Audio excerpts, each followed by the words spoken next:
Assalamualaikum warahmatullahi wabarakatuh. Berjumpa lagi dengan Cak Mus. Baiklah, kita hari ini akan membahas tentang episode kedua, kelanjutan dari Pos Indonesia di ujung tanduk. Kasih solusi yuk. Nah, ini hari ini kita akan bahas bagaimana jika dibiarkan dan atau orang-orang saya seperti saya ini atau teman-teman saya yang mungkin ya sedikit mengerti tentang PT Pos dalamannya, diam saja, apa yang akan terjadi gitu ya. Dan terutama saya nih ya, saya sudah 36 tahun di PT Pos Indonesia dan pada akhirnya saya dinas itu di bagian kesekretariatan dan legal tentunya. Rasanya saya boleh lah dan pantas untuk memberikan masukan pada PT Pos Indonesia dan juga Danantara ya kiranya ya. Ini karena cinta saya pada PT Pos Indonesia, tidak ada yang lain. Di data-data yang saya sajikan pun merupakan data umum yang sudah ada di internet ya, artinya itu bukan sebuah rahasia bukan rahasia perusahaan artinya. Jadi kalau mau dicocokkan silakan googling, itu sudah pasti cocok. Terus mengapa saya harus sampai ikut mikirin, bukan hanya mikirnya tapi juga mengusulkan tertulis nanti ya, dan juga melalui obrolan medsos seperti ini nanti akan saya kirim ke BUD, PT Pos Indonesia dan juga Danantara. Alasannya ini, laba PT Pos Indonesia itu untuk bulan berjalan ya, biasanya sampai Mei itu sampai saat ini laba 117,80 miliar, turun 47,40% dibandingkan periode yang sama tahun sebelumnya 248,52 miliar.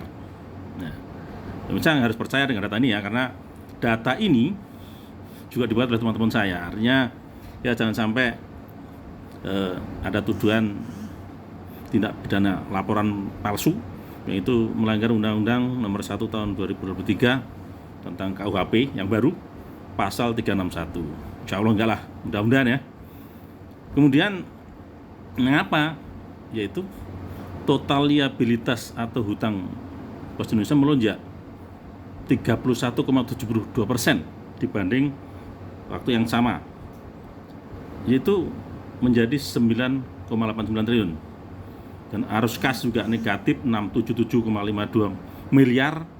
Penundaan pembayaran jasa suku periode ke-6 sebesar 24,11 miliar pada KSEI, mungkin karena keterbatasan likuiditas, dan juga suara adik-adik saya yang masih dinas di PT Pos Indonesia mengatakan bahwa tidak bisa menjalankan proyek karena nggak ada uang. Nah itu.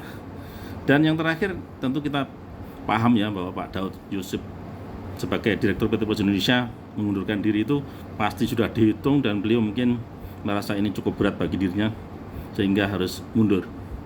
Nah, sebenarnya sebab kesulitan keuangan yang dialami Pos Indonesia itu apa sih? Ini tentu tidak holistik, tidak menyeluruh, namun hanya pikiran saya aja ya. Itu terlepas dari hal-hal yang faktor X ya, yang tentunya menurut saya itu nggak terlalu besar kalau kita bisa menyelesaikan ini. Satu, jadi Pos Indonesia itu aneh. Pos Indonesia menjalankan tugas membayar pensiun Taspen dan Asabri, tetapi Pos Indonesia kok malah membayar kepada Taspen dan Asabri.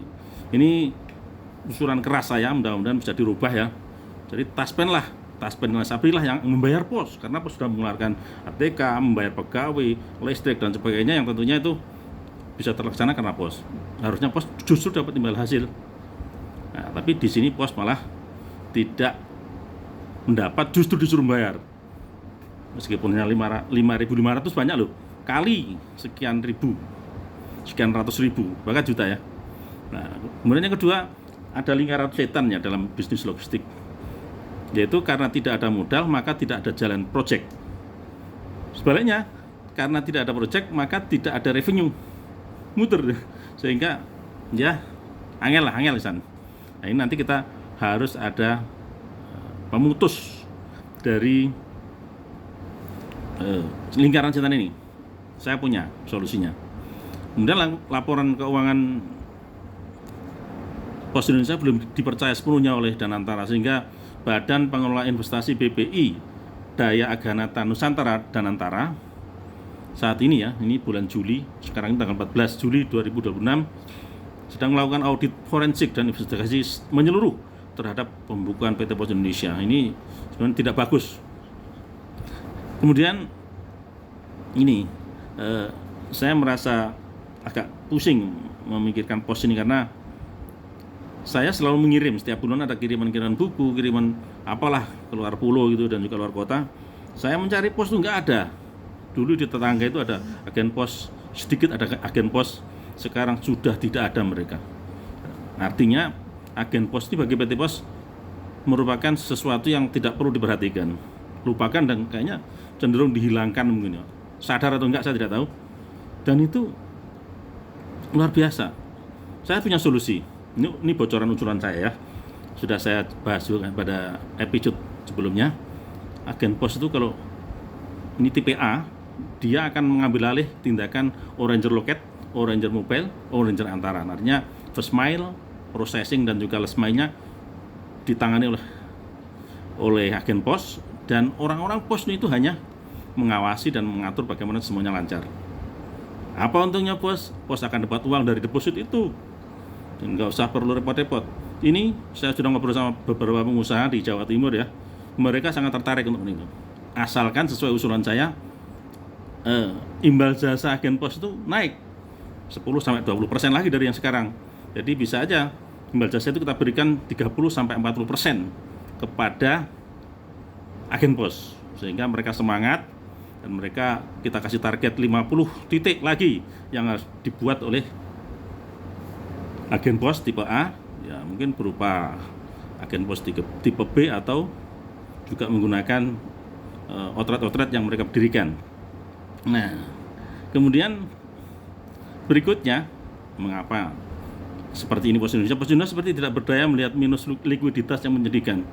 Mestinya melakukan banyak hal seperti ini tadi yang saya bilang, agen pos itu harus dihidupkan lagi karena kita gratis, tidak membayar apa-apa, bahkan kita dapat uang. Kemudian masalah properti yang dimiliki pos selain jelek dan memalukan, mau tidak mau pasti akan yang mendesak akan menjadi beban finansial. Kita tetap perbaiki. Kemudian pengelolaan piutang masih tidak bagus. Piutang pegawai 37,73 miliar, macet. Piutang usaha tahun berjalan 336,93 miliar, dan itu di atas 50%-nya lebih dari 6 bulan. Tentu ini bukan hal yang menyenangkan. Nah, ini topik kita hari ini. Apa yang akan terjadi jika kondisi dibiarkan?